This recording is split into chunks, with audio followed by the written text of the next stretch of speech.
My name's Elizabeth, and I just turned 17 when my life took a wild turn. Let me paint you a picture of my family. On the surface, we seemed decent enough. Dad worked his ass off, and Mom stayed home. I had a little sister, Amy, who was 12 years younger than me. Dad was a big shop manager at this company that belonged to my maternal grandmother. Grandma was a real go-getter. She started with a chain of laundromats, then expanded into making household chemicals and detergents for laundries. When she decided to retire, she offered the business to Mom. But she wasn't interested. So Dad stepped up and took over the company. That's when things started to get complicated. I remember the day it all went to shit. I was in my room, trying to focus on homework, when I heard Mom screaming at Dad downstairs. "You're nothing but a loser, John. This is my house, my family's business. You should be grateful I even let you run it." Things got worse over the next few weeks. Mom and Dad barely spoke to each other, and when they did, it usually ended in a shouting match. I tried to keep Amy distracted, but even at 5, she knew something was wrong. Then came the day that changed everything. I came home from school to find Dad in the living room, a suitcase at his feet. "Dad?" My voice cracked.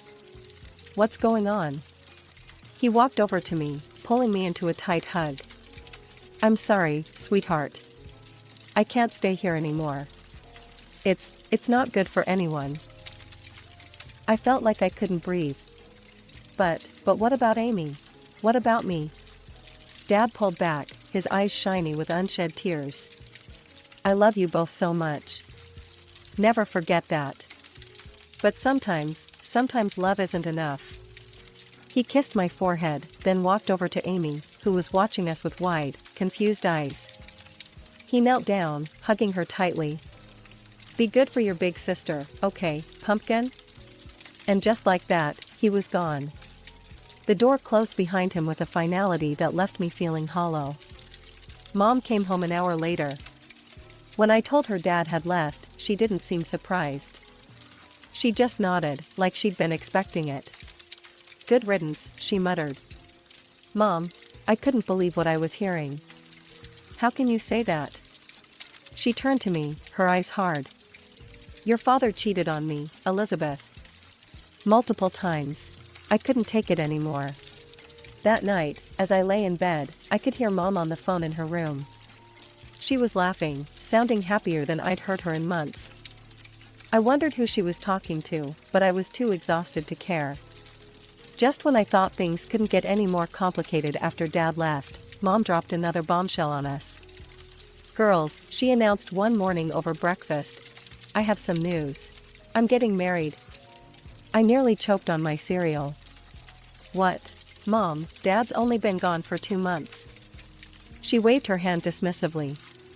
"Sometimes, true love comes unexpectedly, Elizabeth. You'll understand when you're older." Robert moved in a week later. He was, okay, I guess. Tall, good-looking in that generic way that makes people say, "Oh, he seems nice." But something about him rubbed me the wrong way from the start. He made an effort with Amy, playing games with her and helping her with her homework. But with me? It was like I barely existed. Meanwhile, changes were happening at the company too. Mom had taken over after Dad left, and she brought Robert in to work with her. They seemed to make a good team, always huddled together, discussing business strategies. I tried to focus on my own life, school, friends, the usual teenage stuff. But it was hard to ignore the nagging feeling that I was becoming invisible in my own family. Things came to a head when Mom and Robert announced they were opening a new branch of the company in another city. "We're moving," Mom told me one evening. "It's a great opportunity for the business. As for you, Robert and I have been talking, and we think it might be best if you stay here." I couldn't believe what I was hearing. "Stay here? Without you?" "It's just that the new house won't have much space," she explained hurriedly. "And you're almost done with school. It wouldn't make sense to transfer now, right before your exams." I felt like I'd been punched in the gut. "So where am I supposed to live? On the street?" Don't be dramatic, Elizabeth, Mom scolded. You'll stay with your grandmother. She's already agreed to it. I stormed off to my room, slamming the door behind me. As I lay on my bed, hot tears of anger and hurt streaming down my face, I couldn't help but wonder, when did I become such an inconvenience to my own mother? The next few weeks were a blur of packing boxes and tearful goodbyes, not from me, but from Amy, who didn't want to leave her friends. I helped her pack, trying to put on a brave face for her sake.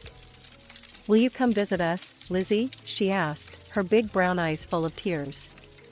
I hugged her tightly. Of course I will, squirt. You can't get rid of me that easily. The day they left, I stood on the porch with Grandma, watching as the moving van pulled away. Mom gave me a quick hug, Robert nodded awkwardly, and then they were gone, taking Amy with them. Living with Grandma wasn't as bad as I'd feared. She was cool in her own way, giving me space when I needed it, but always there with a cup of tea and a listening ear when I wanted to talk. Still, it wasn't home. My 18th birthday rolled around faster than I expected. I woke up that morning feeling weird. Like I should be excited, but all I felt was empty. Mom called, of course. Happy birthday, sweetie. Her voice was bright, almost too cheery. I'm sorry we can't be there. Work's just crazy right now. We'll celebrate when we visit next month, okay? I knew we wouldn't. They hadn't visited once since they left. Sure, Mom. Sounds great. Grandma must have sensed my mood because she went all out. She let me invite a few friends over, ordered my favorite food, even baked a cake herself. For a few hours, I almost forgot about everything else. The next morning, Grandma called me into her home office. She had the serious look on her face that made my stomach clench. Sit down, Elizabeth, she said, gesturing to the chair across from her desk. We need to talk. Oh God, I thought. She's kicking me out. Where am I gonna go? But then she smiled, reached into her desk drawer, and pulled out a small folder. Happy birthday, sweetheart. Open it. I did, and nearly dropped it when I realized what I was looking at. Grandma, is this? She nodded, her eyes twinkling. The company is yours now, Elizabeth. I see potential in you, kiddo. You've got a good head on your shoulders, and I know you'll do right by the business. But Mom and Robert, they're running it now. Grandma's face hardened slightly. They're running a branch. The main company, the heart of it all, that's yours now. I sat there, stunned. Me, barely 18, owner of a multi-million-dollar company? It felt like a dream. Or a nightmare. I don't know what to say. Grandma reached across the desk, squeezing my hand. You don't have to say anything. Just promise me you'll give it your all. I nodded, still in shock. I will. I promise. She sat back, satisfied. Good. Now, I've got one more piece of advice for you, and I want you to listen carefully. I leaned in, hanging on her every word. Call your father. There's more to that story than you know. Talk to him. Take him on as a consultant if you want. But hear him out. It took me a week to work up the courage to call Dad. We agreed to meet at a small cafe downtown. When I saw him, my heart clenched. He looked older, tired, but his eyes lit up when he saw me. There was an awkward silence. Then, suddenly, everything came pouring out. The divorce, Mom's remarriage, the move, Grandma's gift. Dad listened, his face a mix of emotions. When I finished, he took a deep breath. Lizzie, there's something you need to know about the divorce. And then he told me everything. How Mom had never respected him, constantly nagging and putting him down. How she called him a loser, made him feel worthless. How, after one particularly bad fight, he'd gotten drunk and made the biggest mistake of his life. I cheated on her, he admitted, his voice heavy with shame. Once. I regretted it immediately, but your mother, she used it against me. Threatened to sue, to take everything. She demanded I leave, give her all the property, leave you kids. She even wanted alimony.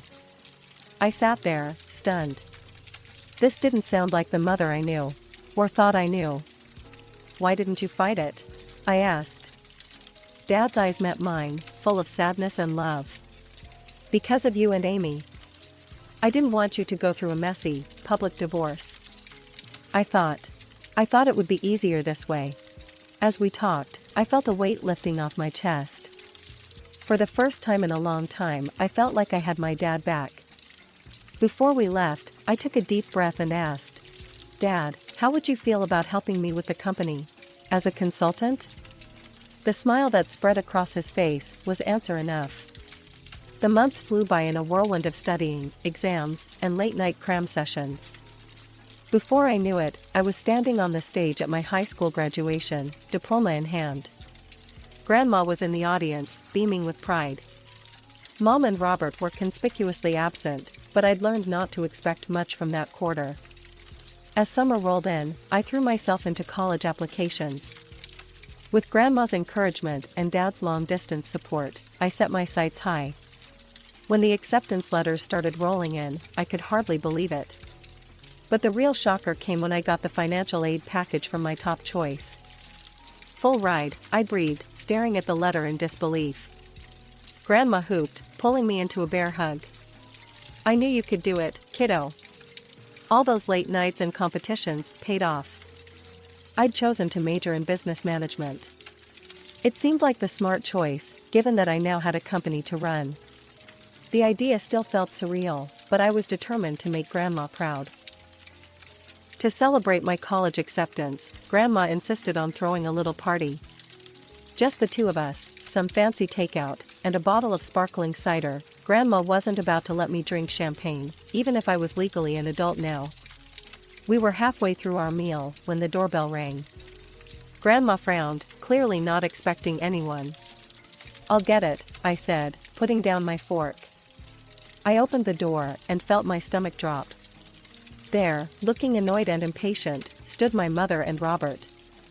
Before I could say anything, they brushed past me into the house. Mom didn't bother with pleasantries. Mother, we need to talk about the company. Now. I watched, stunned, as Mom launched into a tirade. She didn't even glance my way, didn't ask about graduation or college. It was like I wasn't even there. Why can't we access the main accounts, she demanded. And why are you blocking the transfer of capital to our subsidiary? Grandma's eyes narrowed. Because it's not your decision to make anymore, Helen. The company belongs to Elizabeth now. She's the one who'll decide its future and manage its finances. The room went dead silent. The tension in the room was palpable after Grandma's revelation about the company. I watched as a series of emotions flashed across Mom's face, shock, anger, and then, calculation. Suddenly, her entire demeanor changed. Elizabeth, sweetheart, she said, her voice soft and sickly sweet. I've missed you so much. Why don't you come live with us? I blinked, caught off guard by this sudden change. Mom stepped closer, reaching out as if to touch my arm. I instinctively stepped back. We've settled in so nicely in the new city. We have a beautiful house, and there's a room just for you. We could set up a desk, get you a new computer for your studies and work. No, Mom, I said, my voice steady. I'm happy here. I have my friends, my school. And Grandma needs me. Mom's smile faltered for a second before she rallied. Well, if that's the issue, we could always move back here. We could live in our old house, just like before. Wouldn't that be nice? I shook my head. It's not about the house, Mom. It's everything. I saw the anger building in her eyes, barely contained. Before she could speak, I decided to ask the question that had been burning inside me for months. Mom, why did you really divorce Dad? She stiffened, caught off guard. Well, your father, he cheated on me. Multiple times. I was tired of it. He abandoned us for his mistress, didn't even pay alimony. That's not true, I said. Dad told me everything. There was only one time, and it was because of how you treated him. He didn't abandon us, you kicked him out. And he's been paying alimony regularly. Mom's face contorted with rage. How dare you? You ungrateful little brat. You have no right to meddle in my personal life. Everything here belongs to me, and I decide who lives where. Grandma, who had been quietly watching this exchange, finally stepped forward. Her voice was calm but filled with a steel I'd never heard before. That's quite enough, Helen, she said. You seem to have forgotten a few key points. This house? The company? They belong to me, not you. I gave the company to Elizabeth because I trust her judgment far more than I trust yours right now. I think it's time for you to leave. I watched, a mix of emotions swirling in my chest, as Grandma firmly ushered Mom and Robert out of the house. The door closed behind them with a final sounding click. As we stood there, I felt a strange mix of sadness and relief wash over me. I'd lost something today, the last illusions I had about my mother. But I'd gained something too. A certainty about my path forward, and the knowledge that I wasn't alone on it. What now? I asked, my voice muffled against Grandma's shoulder. She pulled back, giving me a small smile. Now we get back to celebrating your college acceptance. And tomorrow, we start planning for your future, your real future, not the one your mother tried to force on you. The morning after the confrontation with Mom and Robert, I woke up to the sound of voices downstairs. Curious, I crept down the stairs and peeked into the living room. To my surprise, I saw Dad sitting on the couch, deep in conversation with Grandma. As I sat down next to them, Grandma explained why she'd called Dad over. I'd been thinking about Amy, she said. Your mother, well, I'm not sure she's in the best position to care for her right now. I've suggested that your father seek custody of Amy. I felt a surge of hope. Really? Dad, are you going to do it? He ran a hand through his hair, looking both nervous and determined. Yeah, I am. It won't be easy, but Amy deserves better than what she's getting right now. I couldn't help it, I threw my arms around him. Thank you, Dad. As we pulled apart, Grandma cleared her throat. There's more, she said. I've hired a private investigator to look into your mother and Robert's affairs. Over the next few weeks, life fell into a strange new rhythm. I started my college classes, throwing myself into my studies with a determination I'd never felt before. Dad came over regularly, and we worked on rebuilding our relationship. It felt good, having him back in my life. Then, about 3 weeks after that morning conversation, Grandma called us both over. Her face was grave as we sat down. The investigator's report came in, she said without preamble. And, well, it's worse than we thought. She laid out the facts, each one hitting like a punch to the gut. Mom had been cheating on Dad for years, long before the divorce. Her affair with Robert had started while she was still married to Dad. There were hotel receipts, records of expensive gifts, all painting a damning picture. But that wasn't even the worst of it. Robert is a con man, Grandma said, her voice hard. He's done this before, seducing wealthy women, convincing them to move assets around, and then disappearing with the money. I felt sick. So when they wanted to move the company's capital? Grandma nodded. Exactly. He was planning to steal it all and run. We sat in silence for a moment, each lost in our own thoughts. Finally, Grandma said that we needed to confront Mom with the truth. The meeting was set for the next day.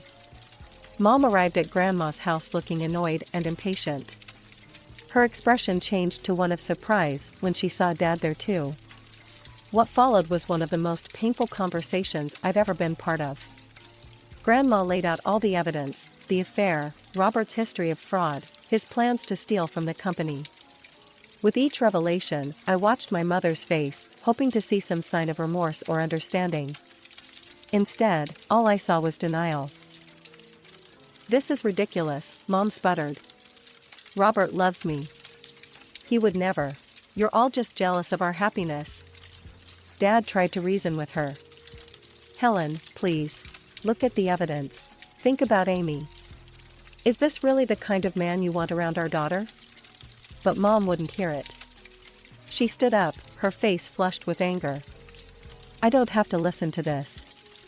Robert is a good man, and I trust him completely. You're all just trying to ruin my life. With that, she stormed out, slamming the door behind her. As we sat there, I realized something. This wasn't the end. It was just the beginning of what was sure to be a long, difficult battle. But looking at Dad and Grandma, I knew I wasn't facing it alone. The next few months were a whirlwind of legal battles and emotional turmoil. Dad, with Grandma's unwavering support and her lawyer's expertise, filed for custody of Amy. I tried to stay focused on my studies, but it was hard not to get caught up in the drama unfolding around me. The day of the custody hearing arrived, and I insisted on being there. The proceedings were grueling. Mom's lawyer tried to paint Dad as an absent father, but our lawyer came prepared. He presented evidence of Dad's consistent alimony payments, his attempts to stay in touch with us, and the stability of his current living situation. Then came the bombshell, the private investigator's report on Robert's fraudulent past and their plans to embezzle from the company. I watched Mom's face as the evidence was presented. She looked shocked, then angry, then lost. For a moment, I almost felt sorry for her. Almost. When the judge announced his decision, granting Dad full custody of Amy, I felt a mix of relief and sadness. Relief that Amy would be safe, sadness that it had come to this. As we left the courthouse, Amy in Dad's arms, Mom approached us. "This isn't over," she hissed, her eyes blazing with fury. Grandma stepped between us. "Yes, Helen, it is. Go home." The hits kept coming for Mom after that. The judge ordered her to pay child support to Dad for Amy. It was a reversal that clearly shocked her. She'd always assumed she'd be the one receiving support, not paying it. I threw myself into my studies and learning about the company, trying to distance myself from the ongoing drama. But it was hard to ignore the satisfaction I felt when I heard that Robert had left Mom, running off with another woman and a significant chunk of Mom's personal savings. It was a crisp autumn evening when Dad called me, his voice tight with suppressed emotion. "Your mother showed up at my place today," he said. "She wanted to reconcile. Said she'd made a mistake, that she wanted us to be a family again." My heart clenched. Part of me, a small, childish part, wanted him to say yes. Wanted our family back the way it used to be. But I knew too much now. We'd all been through too much. I told her no, Dad said firmly. I told her that ship had sailed a long time ago, and that I wouldn't put you or Amy through that again. I let out a breath I didn't know I'd been holding. "Good," I said, surprised by the strength in my voice. "You deserve better, Dad. We all do." There was a pause, and when Dad spoke again, I could hear the smile in his voice. "When did you get so wise, Lizzie?" I laughed, feeling lighter than I had in months. "I learned from the best." As I hung up the phone, I looked around my room at Grandma's house. My textbooks were spread out on the desk, next to a stack of reports from the company. Photos of me with Dad and Amy smiled back at me from the bulletin board. This wasn't the life I'd imagined for myself a year ago. It wasn't perfect, there was still so much to figure out, so many challenges ahead. But it was real. It was mine. I thought about Mom, suddenly alone after all her scheming and manipulations.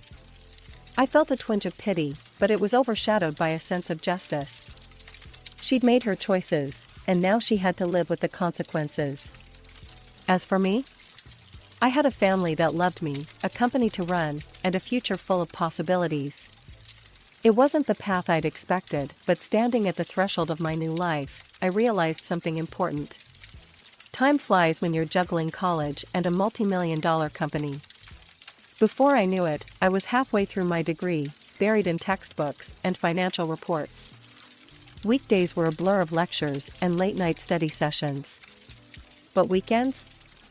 Those were sacred. Every Friday, I'd pack a bag and head home to Dad and Amy. "Lizzie," Amy would squeal, tackling me with a hug the moment I walked in. At 10, she was all gangly limbs and endless energy. Dad would emerge from the kitchen, usually wearing an apron. Just in time for dinner, he'd say with a grin. Those weekends became my anchor. We'd eat together, Amy chattering about school, Dad and I discussing the company. After Amy went to bed, we'd often stay up late, poring over business strategies. Sundays usually found us at Grandma's. She'd cook up a storm, filling the house with the smell of roast chicken and apple pie. After lunch, we'd sit on the porch, talking about everything and nothing. "I always knew you had it in you, Elizabeth," Grandma would say, squeezing my hand. As graduation approached, I felt a mix of excitement and apprehension. Dad was true to his word, running the company with skill while preparing me to take over. "I'm ready to hand over the reins whenever you are," he told me one evening. I hugged him tight. "Thank you, Dad, for everything." Life wasn't perfect. There were challenges ahead, decisions to be made, a company to run. But as I looked at my little family, Dad, Amy, Grandma, I knew we could face anything together.